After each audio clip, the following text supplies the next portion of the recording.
কয়েকটা দাওয়াত বাড়ি আল্লাহর নবীর থেকে প্রমাণ নেই, ওলামাদের মতামত নেই, আমি কয়েকটা দাওয়াত বাড়ি আপনাকে নিষেধ করছি। আচ্ছা যদি নিষেধ করে দিই মানবো ইনশাল্লাহ? ইনশাল্লাহ।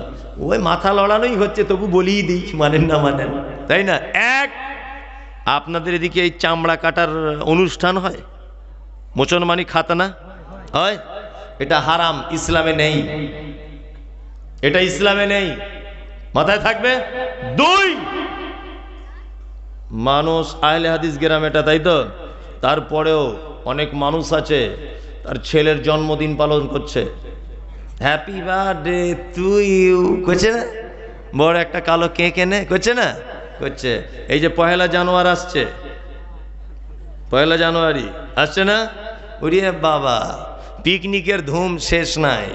এই যে 25শে ডিসেম্বর চলে গেল, জি, এটা কি মুসলমানরা বড় বড় কালিয়াচক থেকে কেক কেটে বাড়ি এনে খাচ্ছে? হ্যাঁ, ও খ্রিস্টান নয়, তবে খ্রিস্টানদের মতো। কি বললাম বুঝলেন না? এ মুসলমান মুহররম রোজা রাখতে পারে না, কিন্তু জানুয়ারি মাসে ঢং করতে পারে, যেটা হারাম। পয়লা জানুয়ারি কি হারাম? মুসলিম যুবক যুবতী যারা রয়েছে স্কুল কলেজে ইউনিভার্সিটিতে বা রাস্তাঘাটে শিক্ষকদের সঙ্গে পিতামাতার সঙ্গে পয়লা জানুয়ারি পালন করা, উদযাপন করা, এটা শিরক। এটা জানুস নামক একটি দেবতার নামে এই দিনটা রাখা হয়েছে। তথাপিও আপনি একজন মুসলিম হিসাবে আপনার উচিত পয়লা জানুয়ারি থেকে নিজেকে হেফাজত করা। এটা হারাম, এটা হারাম। মুসলিম যুবক তোমার কাছে বারবার অনুরোধ করে বলছে, তুমি পয়লা জানুয়ারি থেকে হটে এসো। অবশ্যই এটা মুশরিকদের নীতি, ইহুদি খ্রিস্টানদের নীতি। তুমি মুসলমান এই নীতি অবলম্বন করা কে যাবে না। হ্যাপি বার্থডে করছে নিজের বেটার, করছে না, এটা হারাম, চলবে না। মানুষ মারা গেলে অনেক জায়গাতে ওই ভোজ করছে, করছে না, অনেক জায়গাতে হয়, এটা ইসলামে নেই। আর আপনাদের এখানে আর একটা জিনিস চলে কিনা জানি না, বিবাহ দিতে গেলে টাকা পয়সা সব লোয়া দেওয়া হয় না তো? নাই তো? আচ্ছা আচ্ছা আচ্ছা, এটা ইসলামে কি জায়েজ? নাই তো? তাহলে এই বাড়িতে যদি আপনাকে দাওয়াত করে আপনি কি করবেন? সব থেকে বড় প্রমাণ যে আমি যে নিজে যাই, আপনাদের ইমাম সাহেব যে যাই, তাই না, আমিও যাই, ইমাম সাহেবও যাই, অর্থাৎ আলেমরাও যায়। এখন দলিল পেশ করবে, তুমি মমতাজুল ইসলাম কোথা থেকে এসেছ? আমাদের ইমাম সাহেব যায়, তুমি হারাম বললে হবে? ইসলামে পণ হারাম এটা ডাইরেক্ট নেই, তবে আল্লাহ নবী সাল্লাল্লাহু আলাইহি ওয়াসাল্লাম এই কথা বলেছেন, ইয়া মাশারাশ শাবাব মান ইসতাতা মিনকুমুল বাব ফালিয়াতাজাওয়াজ। যুবক তোমরা বিবাহ করো, ক্ষমতা থাকলে বিবাহ করো। ইমাম নববী ক্ষমতা বোঝাতে গিয়ে 4টে কথা বলেছেন। কটা ক্ষমতা থাকতে হবে? এক, শারীরিক ক্ষমতা, যৌবনের ক্ষমতা থাকতে হবে, তবে বিয়ে করতে পারবে।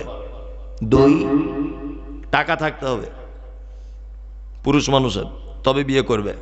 3, ভালো একটা বাড়ি থাকতে হবে বউটাকে রাখার মতো, তারপর বিয়ে করবে।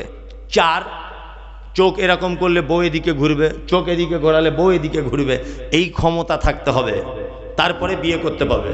আমাদের সব ক্ষমতা আছে? নাই। এ ভেড়া পুরুষ মানুষ বাড়িতে বসে আছে আর ওর বউ কাঁধে ব্যাগ ঝুলিয়ে বন্ধনের লোনে চলে যাচ্ছে। এই আপনাদের কালিয়াচকে নেই এসব? আছে নাকি? কঠিন ব্যাপার। আমার খালারা হাসছে, আবার খালারা হাসছে, চি চি চি চি চি চি চি। বন্ধনের লোন এটা হারাম, সুদ। এটা সুদের সব থেকে ছোট পাপ। মায়ের সঙ্গে ব্যভিচার করলে যে পাপ হয় এই পাপ, মায়ের সাথে ব্যভিচার।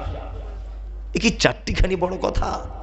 আবার অনেক মেয়েরা বলছে, মৌলভী সাহেব আপনি যে বারবার বন্ধনের ব্যাপারে বলছেন, তাহলে কই আমি ঘর করবো, 20,000 টাকা ধার দিয়ে যান তো। তাহলে আজ থেকে 20 বছর আগে বন্ধন লোন ছিল না, তখন সব লোক মারা গিয়েছিল? সব লোক মারা গিয়েছিল তখন? কেউ বেঁচে ছিল না? এই তোমাকে বিবাহ করা হয়েছে 3টে কাজের জন্য। 1, তোমার স্বামীর যৌবনের আনন্দ দেওয়ার জন্য। 2, তার সন্তান পালন করার জন্য। 3, তার অনুপস্থিতিতে তার সম্পদের পাহারা দেওয়ার জন্য। এই 3টে কাজের জন্য তোমাকে বউ করে আনা হয়েছে। বন্ধনে যাওয়ার জন্য তোমায় বউ করে আনা হয়নি। আরে পুরুষ মানুষ, তোমাকে দায়িত্ব দেওয়া হয়েছে, তার ভরণ পোষণ তাকে খেতে দিতে হবে, তাকে পড়তে দিতে হবে, তাকে পর্দার সঙ্গে রাখতে হবে, তার প্রয়োজন তোমাকে মেটাতে হবে। এই জন্য তোমাকে স্বামী হিসাবে দায়িত্ব দেওয়া হয়েছে। তুমি এইটা মনে করো না যে আমি বসে থাকবো ঠ্যাঙের উপরে ঠ্যাং দিয়ে আর ও বন্ধনে চলে যাবে রবিবার, বৃহস্পতিবার, শুক্রবার। হাগো কোথায় যাচ্ছ ভাবি? বলছে স্যারে ডেকেছে। ওকে যে কোন স্যারে ডাকে তা আল্লাহ ছাড়া কেউ জানে না। কি বললাম বুঝলেন? এটা হারাম। আল্লাহু আকবার। পণ প্রথা ডাইরেক্ট হারাম এ কথা আমি বলবো না, তবে যে পুরুষ মানুষের টাকা নেই, আল্লাহর নবী সাল্লাল্লাহু আলাইহি ওয়াসাল্লামের কথা অনুযায়ী তার বিয়ে করা লাগবে না। সে মাঝে সাঝে রোজা রাখবে, একদিন ছাড়া একদিন রোজা রাখবে, তার যৌবনটা ক্ষুধাটাকে মিটিয়ে রাখবে, দমন করে দিবে, রোজার মাধ্যমে বিয়ে করতে হবে না। বেশি করে ইনকাম করতে শেখো আগে, তবে বিয়ে করতে পারবে। তবে আর একটা কথা বলে দিয়েছি, যাদের ইনকাম কম তাড়াতাড়ি বিয়ে করুন, আল্লাহ আপনার মালে বরকত দিবে ইনশাআল্লাহ। কি বললাম বুঝলেন? মালে কি করবে? বরকত দিয়ে দেবে। বিয়ে করুন আর বাচ্চা কাচ্চা বেশি করে নেন, দেখবেন আল্লাহ মালে বরকত দিয়ে দেবে ইনশাআল্লাহ। ইনশাআল্লাহ মালে বরকত দিবে আল্লাহ। জি, যারা টাকা পয়সা নিয়েছেন আপনারা কত ভালো লোক। আদেশ করিল আল্লাহ পবিত্র কোরআনে, আর বিবাহ করিতে যত আদম সন্তানের। কোরআনে আদেশে আল্লাহ যদি না করিত, মানুষের বংশ সব ধ্বংস হয়ে যেত। কিন্তু হায় বর্তমানে হতেছে এমন, বেটির বিয়েতে বেটার বাপরা নিচ্ছে কত পণ। কেউ সোনা দানা নিচ্ছে, কেউ টাকা করি, কেউ জমি জায়গা নিচ্ছে, কেউ নিচ্ছে বাড়ি।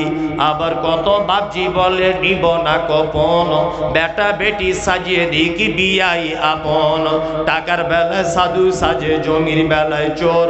বর্তমানে বেটার বাপ এমনি হারাম খোর। চোর লোকে চুরি করে অন্ধকার হলে, বেটার বাপ করে চুরি দিনের উজ্জ্বলে। হায়রে বেটার বাপ তুমি এমনি লোভী হলে, টাকার বদলে বেটা বিক্রি করিলে। কালিয়া চকে হাটে শুনি বিক্রি হয় পাঁঠা, পাঁঠার মতো বিক্রি করো তোমরা নিজের বেটা।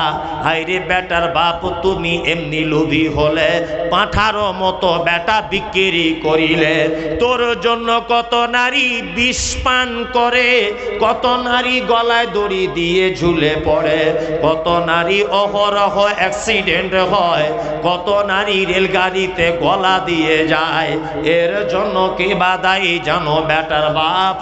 শত শত বেটির বাপরা দিচ্ছে অভিশাপ। কথা বাস্তব বললাম না অবাস্তব? একদম খুব সাবধানে থাকবে।